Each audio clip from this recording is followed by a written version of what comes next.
بسم الله الرحمن الرحيم، والحمد لله رب العالمين، وصلى الله على محمد وآله الطاهرين وأصحابه المنتجبين. السلام عليكم أيها الأخوة والأخوات، وأهلا ومرحبا بكم في حلقة جديدة من برنامج لمجتمعنا. سنقدم في هذه اللحظات المباركة إن شاء الله مسألة جدا مهمة والكثير من الأسر تعاني منها، وهي مسألة الاستعمال اللا أخلاقي للموبايل. طبعا أعزائي أبنائي بناتي، أريد أقول فد حقيقة أوضح بيها أمر لكم. كل شيء أعطاني الله إياه ممكن أن أستعمله للوصول إلى الله، وممكن أن أستعمله للوصول إلى الشيطان. الطرق إلى الله بعدد أنفاس الخلائق. شوفوا أبنائي إيش قد طرق إلى الله، وكل شيء أنا أستطيع أن أستعمله للوصول إلى مرضاة الله. هذه اليد، هذه العين، الأذن، اللسان، كل شيء ممكن أن أستعمله في الوصول والتقرب من الله، وبالعكس كل شيء ممكن أن يكون وسيلة إلى الشيطان. ومن ضمن هذه الوسائل اللي أصبحت من وسائل التسلية هو الموبايل. إذن الموبايل ممكن أن يكون وسيلتي إلى الله، أتقرب بها إلى الله إذا استعملته في نصيحة صديق، في إصلاح ذات البين، إلى آخر هذه الأمور الجيدة. وممكن أن يكون طريق إلى الشيطان. نحن الآن في العطلة الربيعية، أوقات الفراغ بعد الدراسة حلت على الكثير من أبنائنا وبناتنا. طيب شلون نقلل من هذه الممارسات؟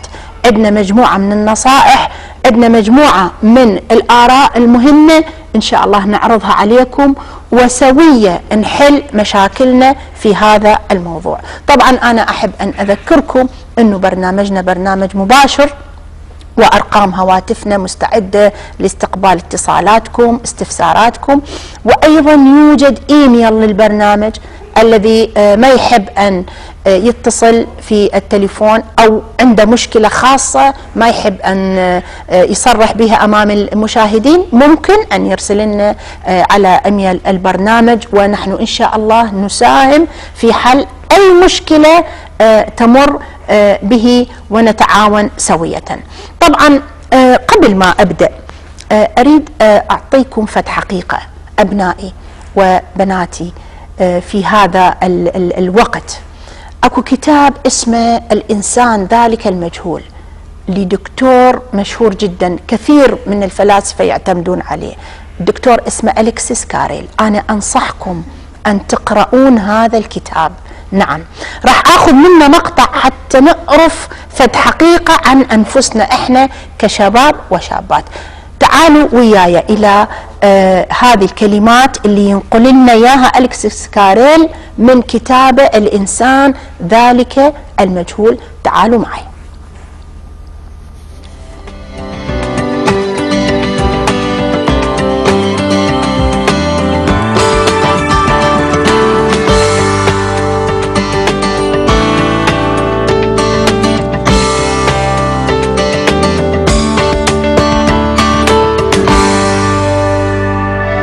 في كتاب الإنسان ذلك المجهول يقول الدكتور أليكس كاريل: لوحظ أن التعديلات العضوية تتصل بتعاقب حالات الشعور، وعلى العكس من ذلك فإن حالات وظيفية معينة للأعضاء هي التي تقرر الظواهر السيكولوجية النفسية، أي أن مع نمو الجسم تنمو الأحاسيس والعواطف.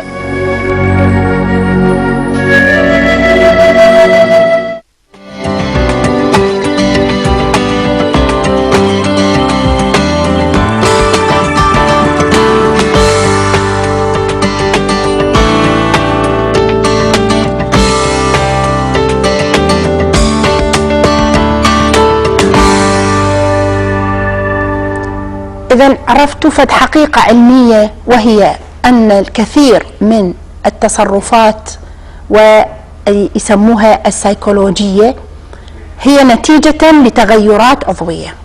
وإحنا كأبنائنا المراهقين يمرون بفترة تفتح الكثير من الغدد.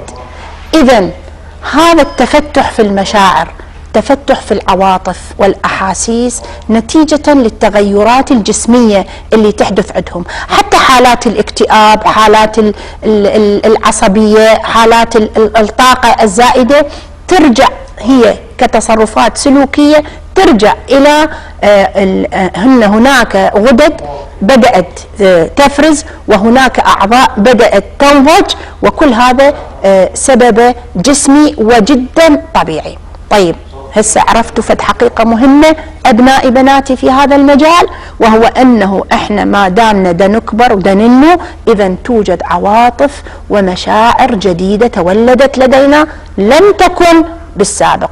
طيب كيف أتصرف مع هذه العواطف وأنا قدامي جهاز موبايل وأنا أريد أرحب، أريد أن أنشئ صداقات، وقد تكون صداقات مع الجنس الآخر، صداقات من نفس الجنس. طيب أترك هذه العواطف والمشاعر تقودني حسب ما تريد الأهواء، حسب ما تريد أهوائي أنا أمشي وفقها؟ طبعا هنا خطأ كبير. ليش؟ لأنه كل شيء يهمل فإنه يؤدي إلى مشاكل كثيرة. أي شيء بسيط، إهمال بسيط يؤدي إلى مشكلة كبيرة. هذا واحد. الأمر الثاني ما هو؟ الأمر الثاني هو أن الأخلاق الجيدة والسلوكيات الممتازة تكتسب بجهد، مثل النباتات. لاحظوا النباتات المفيدة تحتاج إلى تسميد وإلى رعاية وإلى ماء حتى تنمو، ولكن النباتات الضارة ماذا؟ تنمو لوحدها. كذلك أخلاقنا أبنائي، أخلاقنا الرديئة النفس أمارة بالسوء، النفس فيها الكثير من الأهواء، ولكن إذا أردت أن أبني شخصية علي أن أتعب، كما أنني أريد إذا أردت أن أزرع نباتات جيدة علي أن أتعب. إذن التخلق بالأخلاق الجيدة يحتاج إلى جهد. شنو هذا الجهد؟ الآن راح أساعدكم في شيء، والآن الحديث بالذات مع بناتنا الشابات. أريد أقول فد حقيقة، إنه التلاعب بالعواطف وبأعراض الناس من خلال الموبايل أصبح وسيلة تسلية لكثير من الشباب المنفلتين أخلاقيا. نعم، خلي بالش من هاي النقطة بنتي، أنه الكثير أصبح لأنه مجتمعنا الراهن ما بوسائل ترفيه بالنسبة للشباب، فيعمد إلى هذه الوسيلة السهلة، اتصال سهل وخلوة إلى آخر ذلك. المهم تدرين بنتي، إذا أنت تجاوبتي مع هذا الشاب المنفلت من الأخلاق ومن السلوكيات الجيدة ومن الدين، شو راح تسوين؟ راح تضيفين رصيد إلى من يقول أنه لا توجد فتاة شريفة في هذا المجتمع، وأن الفتيات بصورة عامة أقل كلمة توقع بها كالورقة المبللة، وأنت تقبلين هذا الكلام على بنات جنسك؟ أبدا، لا يجب أن يكون، وهذا كلام جدا خاطئ. كما أن هناك أبنائنا غير يعني ملتزمين وجيدين، كذلك بنات كثيرين، ولكن إذا جاوبت مع هذه اللعب التي تمارس من خلال الموبايل فأنت راح تضيفين رصيد جديد إلى من يحتج ويقول أنا أشك بكل فتاة، وهذا الإنسان راح أيضا عندما يكون رب أسرة راح يمارس ممارسات خاطئة في هذا المجال. طبعا بعد هذه المقدمة أحب أن أيضا أنوه مرة ثانية أنه أرقام هواتفنا مستعدة لاستقبال آرائكم، اتصالاتكم في هذا الموضوع، الموبايل والاستعمالات اللا أخلاقية له. طبعا لدينا أم مربية راح نستشيرها ونأخذ رأيها السديد في هذا المجال، وهي السيدة خلود الحسناوي. أهلا وسهلا بك سيدتي. أهلا وسهلا سيدتي الكريمة. نرحب بك أجمل ترحيب، ويعني جدا سعداء لسماع مشورتكم في هذا المجال. ست خلود، احنا الآن في العطلة الربيعية. نعم. وطبعا أوقات الفراغ جدا كبيرة. قبل ما ندخل بأوقات الفراغ وقبل ما أحدد، أريد ست خلود تعطيني فد نبذة عن دور المرأة بصورة عامة في مجال التربية، وكيف تعد الأم ابنتها الإعداد الجيد.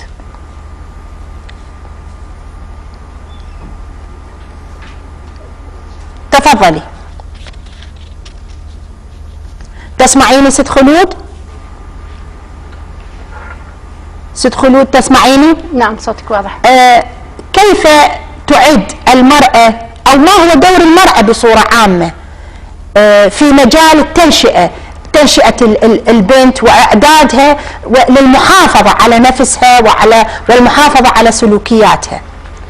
طبعا المرأة بشكل عام قبل أن تكون امرأة هي أم، والأم تعني هذه الكلمة تعني شيء الكثير. الأم هي المصدر الأساسي للحنان، المصدر الأساسي للعطاء. إذا أردنا أن نختصر كلمة أم نختصرها بكلمة العطاء، وهذه الكلمة تعني الشيء الكثير ولا نفي حقها طبعا. لكن مسألة السيطرة على تصرفات الأبناء ليست مسألة الأم فقط، وإنما مسؤولية العائلة ككل. مسألة الأب بالدرجة الثانية، مسألة الأخ الأكبر، مسألة الجميع، العائلة ككل من أول شخص إلى آخر شخص، ومسؤولية كبيرة جدا أكيد. فيما يخص موضوع الموبايل طبعا موضوع جدا حساس ومهم، وأصبح موضوع الموبايل بالآونة الأخيرة ليس الهم الأكبر أو ليس هو وسيلة انشغال الأبناء بشكل عام، وإنما طرأت وسائل أخرى، وسائل ترفيهية أخرى تقضي على وقت الفراغ بالنسبة للشباب والشابات بشكل عام. مما يجدر بنا كأعضاء بهذا المجتمع همنا الأساسي هو كيفية تنشئة جيل صالح يسعى لبناء المجتمع بشكل أساسي وبشكل صحيح. يكون الدور الأساسي ليس الأم فقط، وفيما يخص دور الأم يجب على الأم أن تضع برنامج وتضع خطة.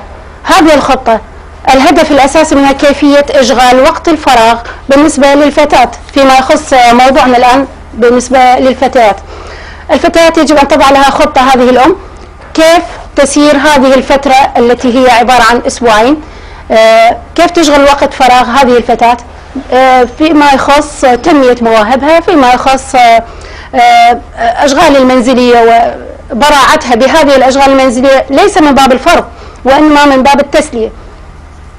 فيما يخص الأم دورها لا تستخدم الدور التسلطي، دور المدير العام، لا، وإنما تأخذ دور الصديقة. يجب عليها أن تصادق ابنتها، تصادق هذه الفتاة. إذا استخدمنا أسلوب الصداقة سوف نذلل الكثير من العقبات ونصل إلى أهدافنا بأسرع وقت ممكن.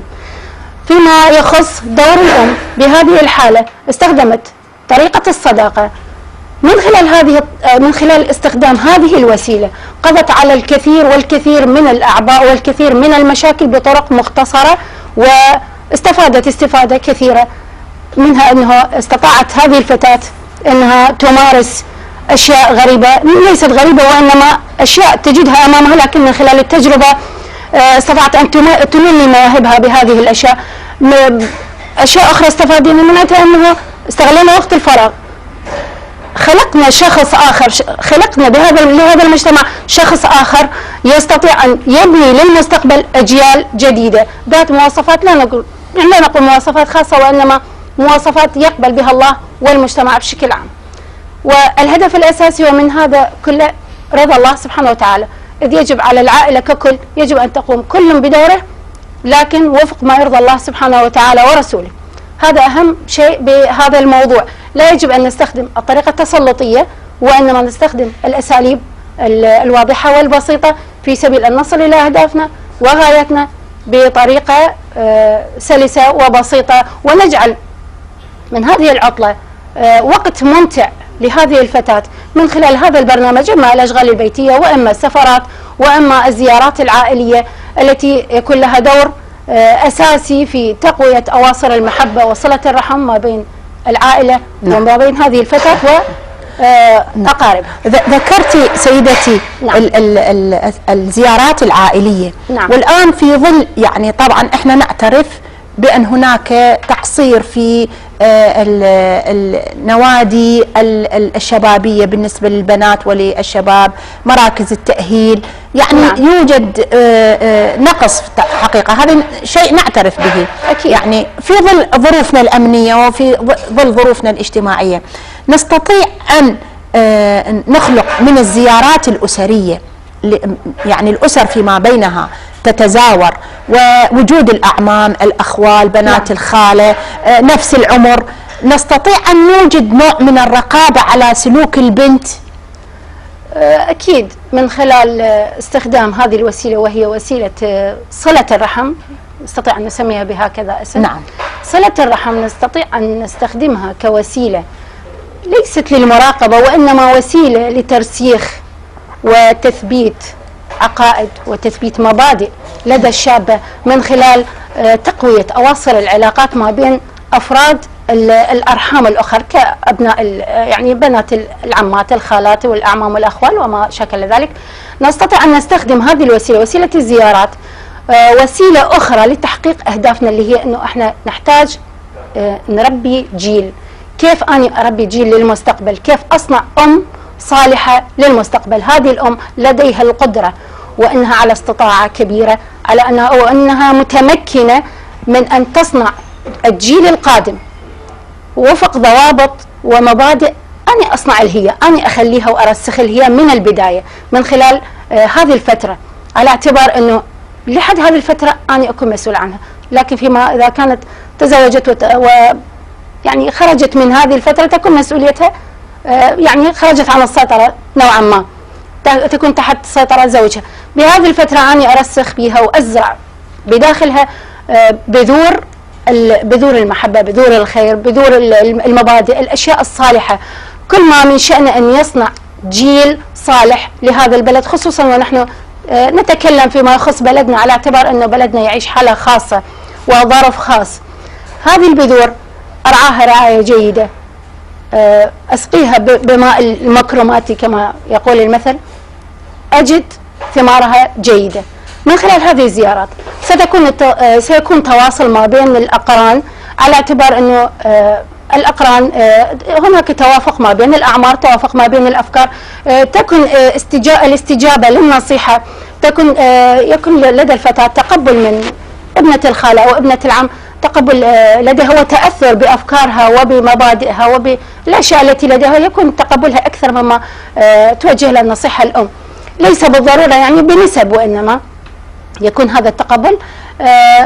بهذه الحالة أنا أقدر أستغل هذه الفقرة، بالإضافة إلى أنه أثناء حضور العائلة أو أنه يعني بتواجد الأقرباء والأرحام أعزز ثقة الفتاة بنفسها من خلال تقديم المديح والكلمات الطيبة اللطيفة، أمدحها أمام الأخريات من أقرانها، مما يجعل هذا المدح يكون له التأثير القوي. لا نستطيع أن نقيس ردة فعل هذا الكلام، لأنه كما نعرف الكلمة الطيبة صدقة. كيف إذا كانت الكلمة الطيبة لدى أرحمك ولدى ابنك فلدى كبدك سيكون لها الوقع الأكبر طبعا أكيد. الكلمة الطيبة أو كلمة المديح، يعني بارك الله بك بنتي، عافية سبايا، يعني كما نقول بالدارج، لها تأثير الكبير، خصوصا بحضور الأخريات من قرينات هذه الفتاة. سوف تبدأ سنجد أن لديها طاقات كامنة تبدأ تتفجر بطريقة استثنائية، وهذا الكلام نابع عن تجربة أكيد طبعا ليس اعتباطا، لأنه بالإضافة إلى أنه نفس هذه الطريقة أمام الأرحام نجد كذلك إذا أنت مدحت الطالب، يعني على مستوى طلبة، إذا مدحت طالبة بكلام طيب أو أنها أبدت نوع من النشاط أو تمدحها أمام الطالبات، ستجد أن هذا الكلام له وقع كبير، مما يساعد على الإبداع الجديد والخلق والتطور، فيما يساعد على أنه تتقدم هذه الفتاة بالمستقبل، سواء كان على مستوى العائلة، على مستوى المدرسة، على مستوى حتى الشارع. إذن يكون الدور الأساسي أكيد للأم، لكن يجب أن تعطي الأم الحصانة لهذه الفتاة. الحصانة لا تكون بالسيطرة والتسلط، وإنما بمبدأ الصداقة. أحصن هذه الفتاة من البداية وأراقب عن بعد، سأجد أن ما زرعته سأحصد نتيجته، ليس بالضغط ولا بالإكراه. أعطي هذه الفتاة فسحة من الأمل، أعطي لهذه الفتاة بعد أن دربت ووجهت وعلمت ونصحت، أعطيها فترة أو أعطيها فرصة كي تجرب. ليس النجاح بالنجاح أساسا، وإنما النجاح بالخطأ. إذا لم يخطأ الإنسان لا يتعلم ولا يصل إلى النجاح. النجاح أساسا يبدأ من الخطأ. كيف تعلمت النجاح؟ كيف تعلمت الصح؟ من خلال الخطأ. لا أعرف الخطأ إن لم أو عفوا لا أعرف الصح إن لم أخطأ. لا تعرف الجنة إن لم تكن قرينتها النار. إذن الأشياء تعرف بأضدادها. نعم. سيدة خلود، حديث مفيد، وطبعا نوهتي إلى مجموعة من النقاط المهمة في ظل انعدام مراكز التأهيل للشباب، وأنه الزيارات الأسرية ودورها المهم، وكذلك دور الأم كصديقة وليست مراقبة ومتسلطة. هذه أفكار إن شاء الله يسمعوها مشاهدينا ويستفادوا منها، وشكرا جزيلا لكم. شكرا لك سيدي. شكرا.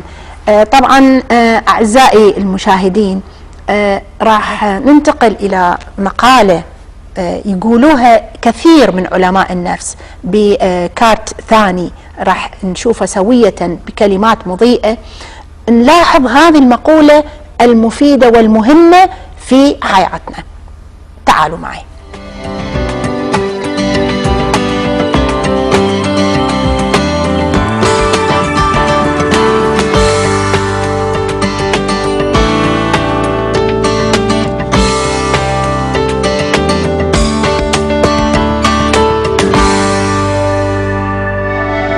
يقول علماء الاجتماع والتربية إننا نخلق لأنفسنا مشكلة كبيرة إذا أعطينا أبناءنا ما يريدون لا ما يحتاجون.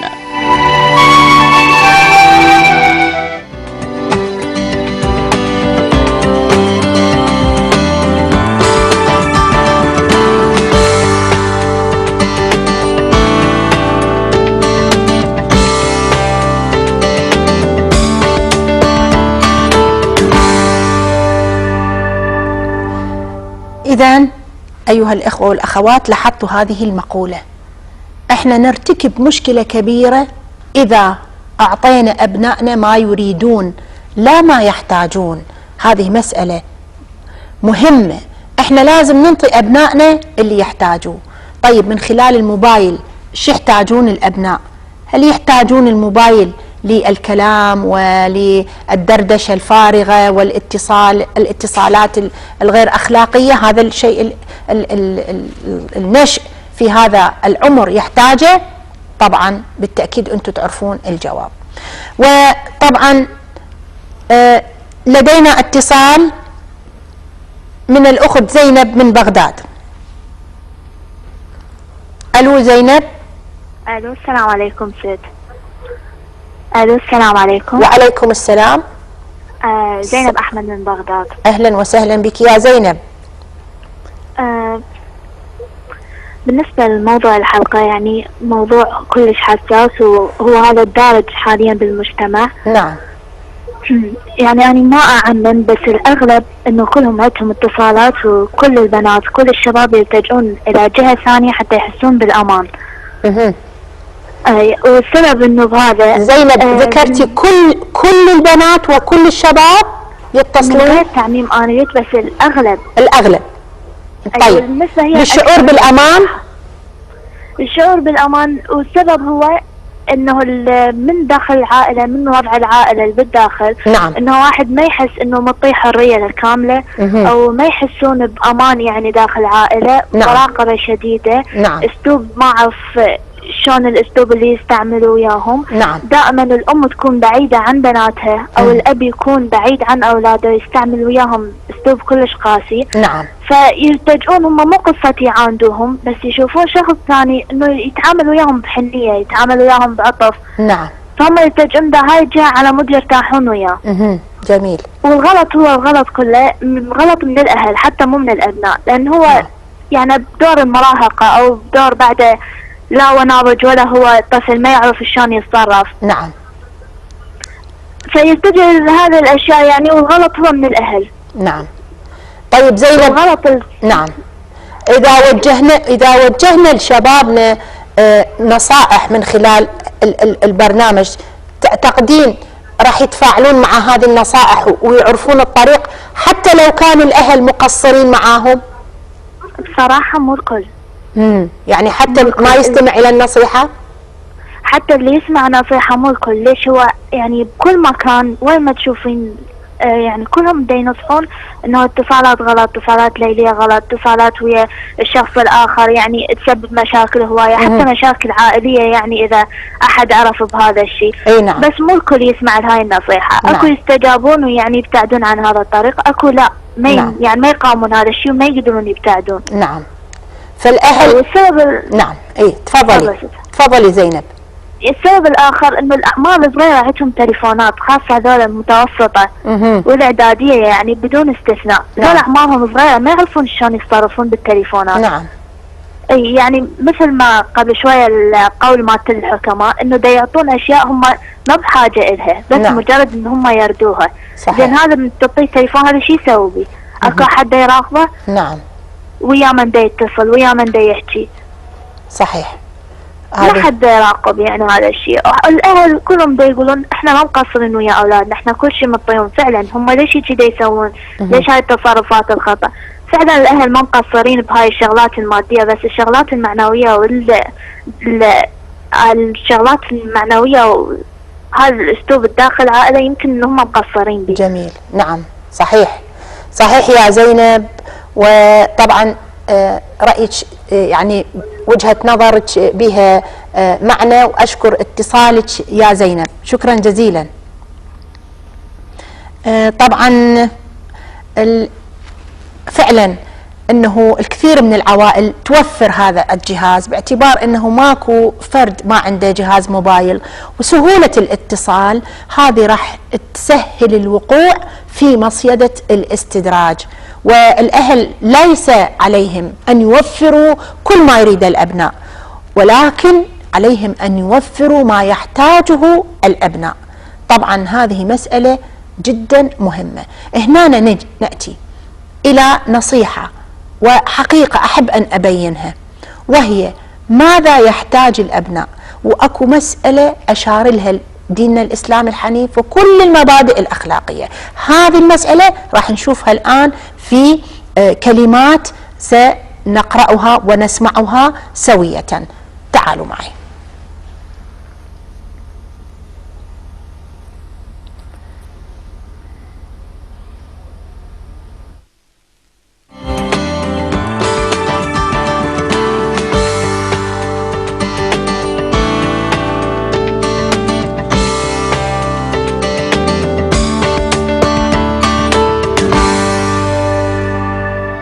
إن الله تعالى أراد للشاب وللفتاة أن يبتعدا عن أجواء الإثارة، فليست الفتاة وحدها المطالبة بإرساء أجواء العفة، بل الشاب أيضا مطالب بذلك.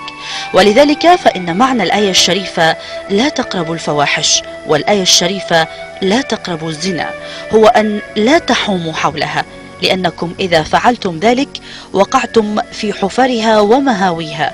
ونحن نعلم جيدا أن بعض الوقوع ليس وراءه من خروج أبدا.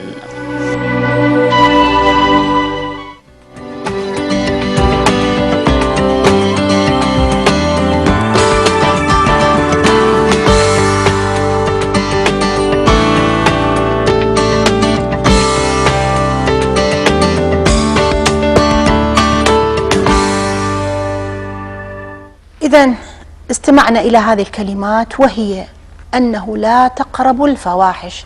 مجرد القرب منها قد يوقع بها، حسب الحديث النبوي الشريف: من حام حول الحمى أوشك أن يقع فيه.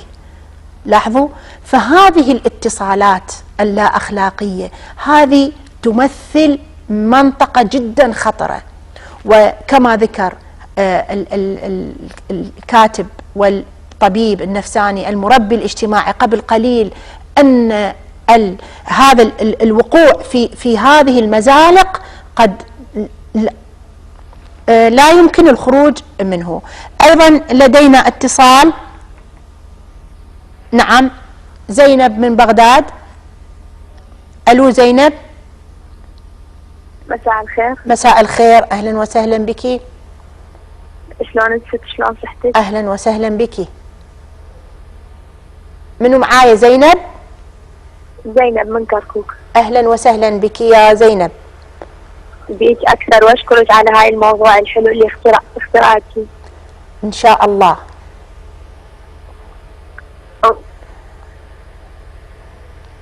نعم. انت هسه تحكين على مود تليفونات وعلى مود الاهالي وما ادري شنو. نعم. بس ترى صوت الاهل همينه.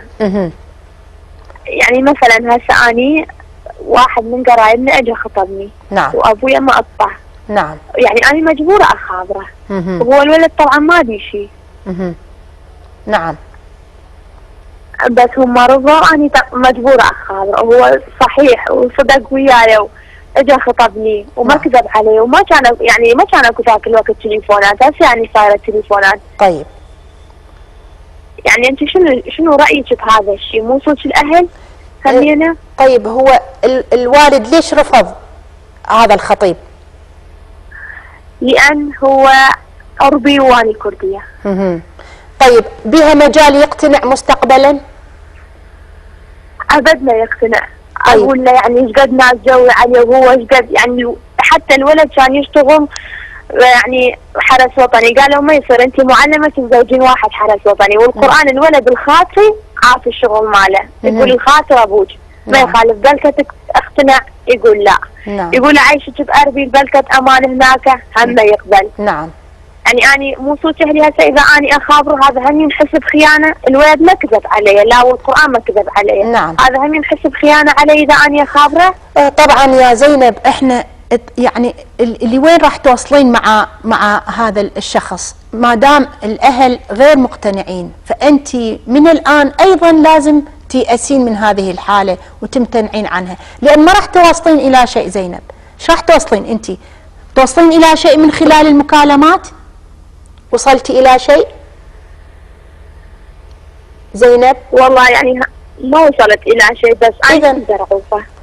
مو يعني انت في هاي الحاله بالنسبه الى ايضا انت راح تاذيه، لانه ماكو نتيجه من هذا الشيء، فحاولي بالتدريج انه تنهين كل شيء، لان ماكو نتيجه والوالد مستحيل يقبل، وحاولتي معاه وحاول مع الاقرباء.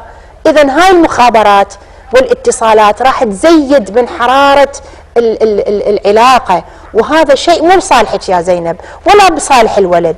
الحياه امامك وانت ما زلت شابه، وايضا امام خطيبك المرفوض. الحياه متسعه والخيارات واسعه، فاذا الاهل ما قابلين فماكو حل غير الانقطاع عن هذا الشيء. نعم الشيء مؤلم، يعني انا اقول لك شيء مؤلم، ولكن كثرة الاتصالات راح تزيد من المشكلة عندك وما راح تنهيها. لا أنا ما خابرة هواية ست. والله ما خابرة هواية، يجوز يعني باليوم مرة بس على مود اطمن عليه.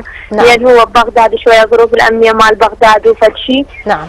بس هو احنا عندنا امل، بعد عندنا امل، ويقول هم اجيب اهلي وما اعوف هالشغلة. نعم. بس يعني من ناحية من وجهة نظر الشرع زينب تردين تعرفين شيء تحبين اقول لك عليه؟ قولي تفضلي. انه ما يجوز هذه الاتصالات شرعا، لا يجوز الاتصال ما بين البنت والولد لانه تعتبر هذه من الخلوات المحرمه حبيبتي زينب، ما يجوز. انت انتظري وان شاء الله بالدعاء وياتي الولد ويخطب، لكن انقطعي عن هذه الاتصالات، لانه انت ترتكبين شيء لا يرضى به الله سبحانه وتعالى. وأيضا رضا الوالدين من رضا الله، يعني الوالد لو عرف بيش تتصلين بهذا الولد يقبل لو لا يا زينب؟ شو تقولين؟ يوافق على هذا التصرف زينب؟ أنا أعتقد الإجابة طبعا ما يوافق. والاتصال انقطع. نعم. طبعا الآن طبعا هذا التمهيد جدا إن شاء الله مبارك للحوار مع ضيفتي الكريمة السيدة زهرة الساعدي. أهلا وسهلا سيدتي. أهلا وسهلا بك يا عزيزتي. لاحظتي الأب ودوره في هذه المسألة، وطبعا أريد أن أسألك سؤال. دور الأب في هذه المسألة، الاتصالات بجهاز الموبايل. طبعا بسم الله الرحمن الرحيم. بعض الآباء ينصبون أنفسهم آلهة. نعم حقيقة، ويستعملون سلطات قد تكون حتى للشرع لا يبيحها لهم. أنا أتوجه بالكلام مع الأخت العزيزة زينب من كركوك. أما الأخت زينب كانت من بغداد فقد أبدعت بارك الله فيها. نعم. الأخت من كركوك حقيقة اعتصر قلبي عليها ألما. أنا أضيف إلى ما تفضلتي بأن كثرة الموبايلات معه ستزيد الحالة يعني اشتعالا، لكن أوصيها إن كان هذا وقد تأكدت من أخلاقه وقد كان نيته حسنة وهو يحاول ولا يقطع الأمل، أسأل الله أن لا ينقطع الأمل حتى لو اضطررتي، ولا أرجو ألا تكون قد زعلتي، وأرجو ألا يكون الاتصال قد انقطع بسبب أنك سمعتي أننا لا نرضي على هذه المكالمات. أنا أقول لك يوجد مجال إذا كانت هذه المكالمات ما دمنا قد تأكدنا من النية السليمة لهذا الشاب، وما دام هو معروفا عند أهلك بأنه يريدك على سنة الله ورسوله، لا بأس من السؤال، لكن تحذري جدا من أن يكون في هذه المكالمات ما يخدش الحياء من هذه المكالمات، ما لا يقبل به الشرع. أما إذا كانت تقتصر على السؤال والاطمئنان وليس فيها مما يثير فلا بأس بها، ولا تبتئسي لعل الله يجعل بعد ذلك فرجا. هذا بالنسبة لحالة زينب من كركوك. نعم. حقيقة الآباء أيضا يقع عليهم ثقل أنه يتصدون إلى هذه الظاهرة، لكن مجتمعاتنا بصورة عامة تلقي كل اللوم على المرأة وكأنها الوحيدة التي تتحمل مسؤولية التربية في البيت. يعني هاي ما زلنا هاي النمطية، أن التربية على الأم، والرجل يخرج النهار كله حتى يجيب لقمة العيش، فإذا جاء في منتصف النهار فهذه مو شغلته، يقعد يرتاح، يبوع على التلفزيون، يطلع يتونس، لأنه لكن المرأة إذا عملت فمجرد أن تأتي من العمل هي الآن تتلقى عملا آخر وهو وظائف البيت والعمل والتربية أيضا. هذه الصورة النمطية قد دمرت مجتمعاتنا تماما، خصوصا أن المرأة الآن تخرج وليست متفرغة أيضا للبيت. هذه النمطية لابد أن تتغير مع تغير الأزمان. الآن المسؤولية مشتركة، المرأة والرجل. الرجل يقع عليه عبء ذلك بل هو أكثر. الرجل بالإسلام هو الذي سيختار تربية أبنائه عندما يختار الأم لهم، هو الذي يقرر ما ستكون أمهم، بل هو المسؤول عن تربيتهم، لأنه من سيختار أم المستقبل التي تقول مجتمعاتنا بأنه يقع عليها عبء الثقل الأول بالتربية. عليه أن يكون منذ البداية يختار أم مناسب لهم، ثم أنه غير معفي من هذه المسؤولية. عندما يأتي إلى البيت عليه أن لا يكون متسلطا إلها، عليه أن يغفر الهفوات الصغيرة في البيت وأن يقيم الحميمية. من قال أن صورة الرجل لابد أن تكون سيد مثل ما يقولون دائما الصوت معلق على الحائط والصوت مرتفع، هذه الرجولة. لكن أيضا حتى رجالنا ما بين إفراط وتفريط، ما بين من يغيب دور المرأة وهو السيد في البيت وهو غير موجود، يعني هو في الحياة الاعتيادية لا يجعل لزوجته احتراما في البيت وليس لها كلمة. الكلمة الأولى له عندما يحضر ويكون متواجدا، لا يرى منه الأولاد إلا الامتهان لهذه الزوجة، والكلمة كلمتي ولا الذي أقوله يجب أن يتلفظ في البيت، ثم يخرج. لا يبقى في البيت ليتابع أوامره هل نفذت أم لا، يخرج. نعم.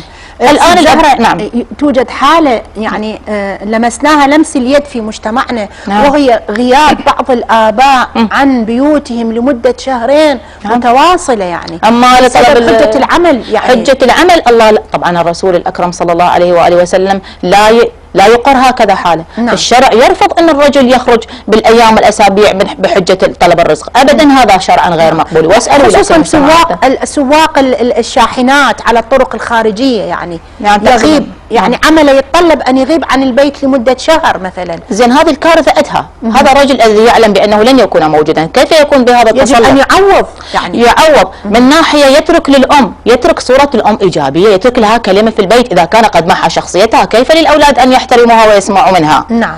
هو يمحي شخصيتها، ثم إذا تواجد عليه أن يزرع حب الأم واحترامها، وأنا أما موجود أمكم ما موجودة. نعم. كأنه أنا موجود، هذه أمكم، أجي أسمع أسألها عنكم أبنائي، دائما يعطي صورة إيجابية بأن الأنفاس موجود. فإذا جاء إلى البيت لا يقول أنا متعب ويلتهي بأشياء أخرى، عليه أن يتسلم الآن سدة المسؤولية، والمسؤولية لا تكون كما هي مدراءنا الآن بالصايح والصوت العالي. نعم. يقولون الأمطار الخفيفة هي من تنبت الزرع وليس أصوات الرعد هذه اللي تطرش الآذان. نعم. هذا المطر الرقيق من المحبة والمحنة التي يستطيع الأب أن يزرعها، هذا دوره في البيت، يكون صديقا حميما للفتاة وصديق حميم للابن.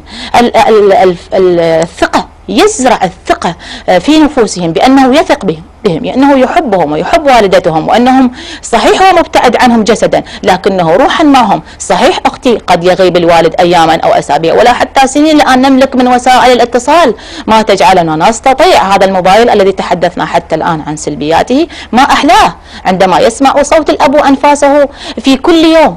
الأب لا يمكن أن يكون غائبا في وجود الموبايلات.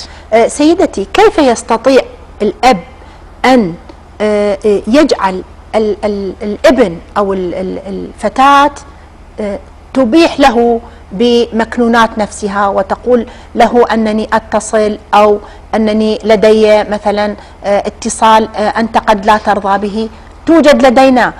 يوجد لدينا شريحة من الآباء يربون الأبناء على هذه الصراحة.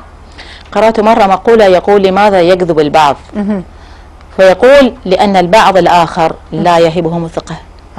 لو أعطيناهم الثقة لما كذبوا علينا. جميل. لو تقبلنا منهم الهفوات الصغيرة ولم نكبرها، احنا إذا نشوف خطأ من عندهم نقلب الدنيا قلب، بحيث هذا الطفل ينمو على الخوف من أن يبوح بما عنده. لكن إذا نعلمه أنه لا تكون الحياة صحيحة إلا بالأخطاء الصغيرة، ومنها يتعلم. تنشئ الفتاة وينشئ الفتاة على أنه ينظر إلى أباه نظرة أنه لن يعني يقلب الدنيا بمجرد هذه الأخطاء. يقول: عادي ابني، عادي بنتي. اسمحي لي سيدتي أخذ هذا الاتصال وأعود إليك إن شاء الله. الأخ علاء، وعذرا لأننا تركناك تنتظر طويلا. أستاذ علاء تفضل. أهلا وسهلا بك. نشكركم على هذا البرنامج الطيب الكريم. شكرا لك. شكرا.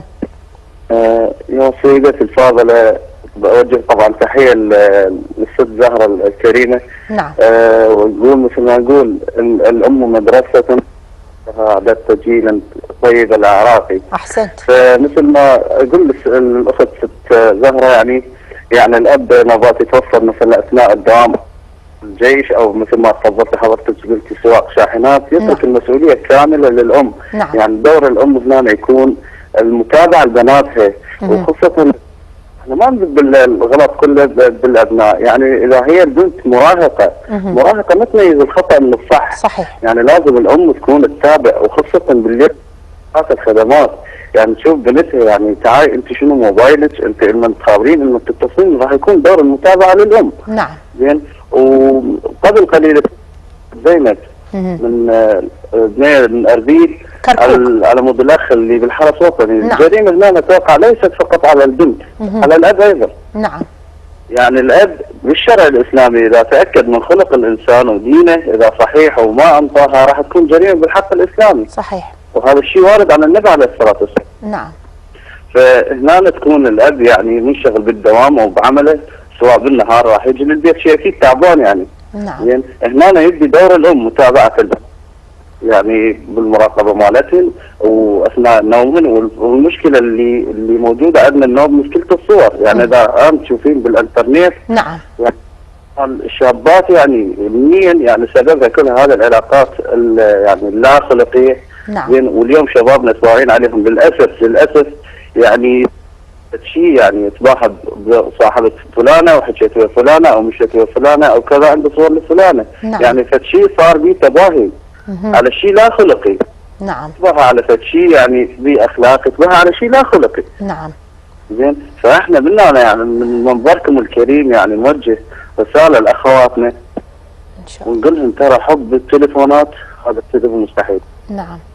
نعم. زين. واشكركم ورحم الله والديكم على هذا البرنامج اللي اتحتم لنا به الفرصه اللي اخواتنا وننصحهم نصيحه كشاب للشابات كلهم للعراقيات. كشاب الشباب هذا استغلال، وهو لو حب صار انه يقول وشريف وما اعرف ايش على الشرع الاسلامي اساسا ما يتصل عليه ب 12 بالليل لانه يخاف على مصلحته وعلى سمعته. احسنت. قدام اهله وقدام الناس.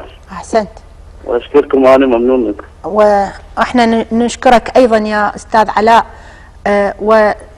وملاحظاتك جدا وجيهه وصحيحه انه هذا الشاب لو كان حريص على مصلحتك وحريص على سمعتك ويعتبرك اخت له ما كان يتصل هذه الاتصالات المشبوهه. اعود الى الست زهره الساعدي ضيفتي في الاستوديو، او اقول لك سيدتي كلمه اخيره توجهينها الى الاباء.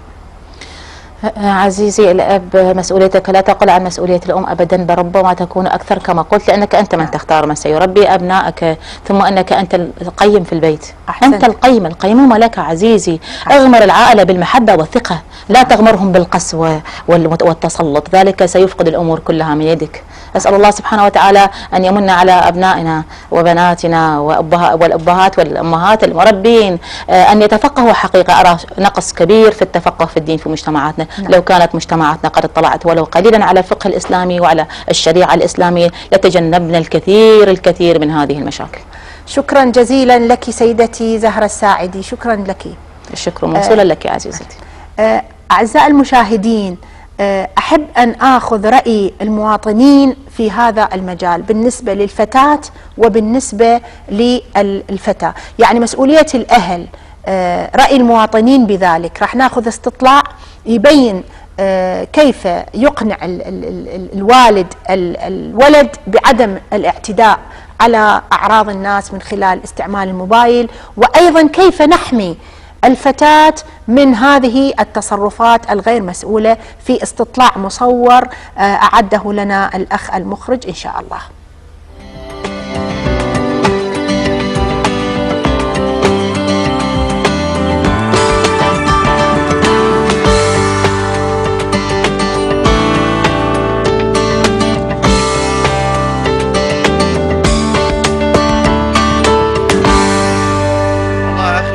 كل إنسان وحسب تربيته، بس أكثر إنسان مؤثر على الشباب يعني الولد، أنه مؤثر عليه الولد كصديقه، أنه يقنعه بعدم هذه الأشياء، مثل أنه هي أشياء سلبية غير حضارية. فأنه ندعي الآباء والأمهات الأولياء الأمور اللي يعني مثل عندهم انطلاع على هيك أشياء، اللي ما عندهم انطلاع هم لازم أن ينطلعوا على هيك شيء، مثل أنه يحثوهم أنه هذا الشيء خطأ، هذا الشيء غير جائز بالإسلام. احنا أعراض الناس يعني هي في شغلة غير حضارية. طبعا اكو مثل يقول اذا كان بيتك زجاج فلا ترمي الناس بالحجارة. مثل ما انت عندك عرض او الناس اللي عرض هم عندك عرض، مثل ما راح تتحرش بعرض العالم او بنات العالم، هم راح يجي شاب ثاني مثلك ونفس تفكيرك راح يتعرض بعرضك، وراح يخليك يعني تدين نفسك انت على التصرف اللي سويته. خوش، لان بهالوقت هذا الشباب هسه نقول تفكيره 90% هو تفكيره انه بنات وشلون اصادق بنيه، شلون امشي بنيه، شلون، هذا كل تفكيرهم. طبعا هذا شيء غلط. خوش، ونرجع يعني كل هذا على الثقافه وعلى البيئه اللي يعيش بيها هو. طبعا هو الانسان هو يعرف الشيء الصحيح من الخطأ، فهو عنده عقل ويفكر. يعني هو الشيء المهم والاساس التربيه. يعني عندي بنات يعني مربيتهم تربيه صحيحه، الصح والغلط والحلال والحرام، وثقه. تنطي البنت الثقه، ما تحسسها انه هي دائما غلط وانت لازم تركض وراها وتبحوش وراها بالتليفون والموبايل. بالعكس هاي راح يخليها تصر على الخطأ، بس تعطيها ثقتها وتعلمها الصح والغلط.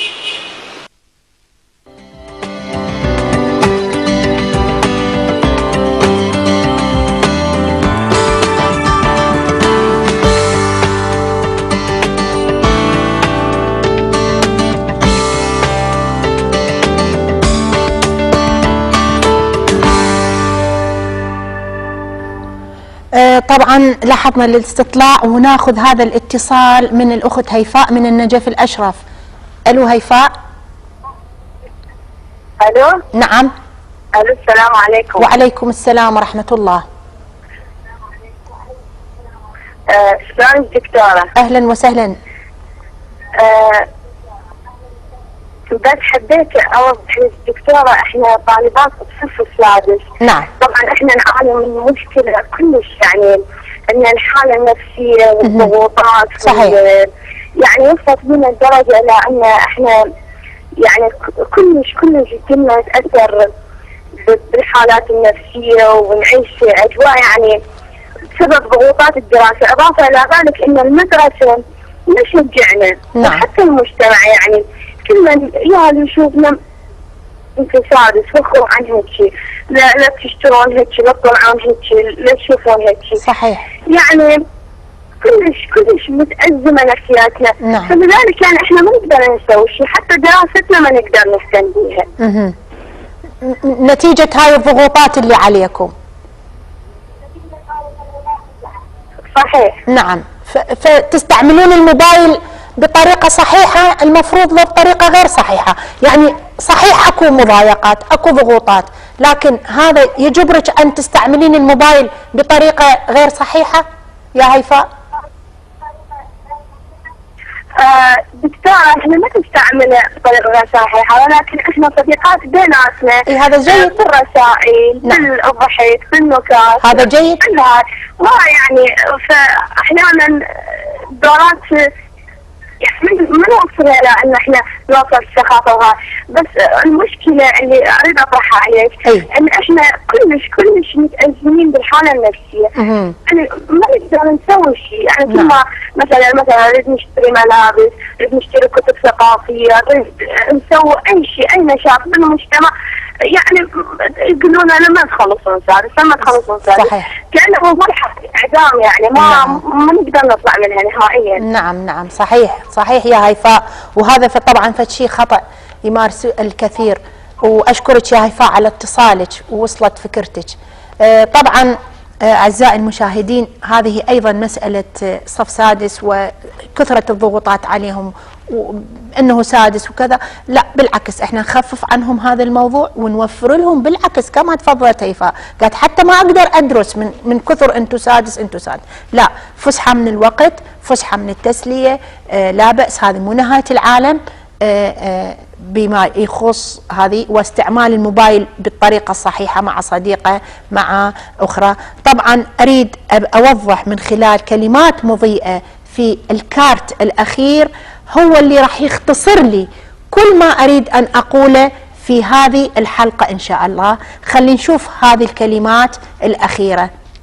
العالم اليوم يتفنن بصناعة مختلف أنواع الأجهزة لضبط حركة الفرد، مثل الضرائب في الخارج تستعمل لضبط حركة الفرد، ولكن نلاحظ أن الكثير يحتال على هذه الضرائب فيتهرب منها، ولكن نلاحظ أن الإنسان المتدين تكفيه الرقابة الداخلية الأخلاقية المعنوية، فهو يخرج الخمس المتعلق بدينار واحد من تلقاء نفسه، ويقتصد في استعمال الماء ولو كان على نهر جار بدون أن يجبره على ذلك أحد. إذن هذه الكلمة اللي أريد أقولها أعزائي المشاهدين من ضمن الرقابة الداخلية، الرقابة المعنوية، الرقابة الفردية. كل إنسان عليه أن يربي هذه الرقابة، لأنه ما يحتاج بعد إلى أي رقابة أخرى، لا مجتمعية ولا أسرية ولا قانونية، إذا نمى قابليته الذاتية. وطبعا الفرد الشابة بحاجة إلى تعاون الجميع بين أن نخلق من هذا الإنسان إنسان منتج وسائر على الطريق الصحيح.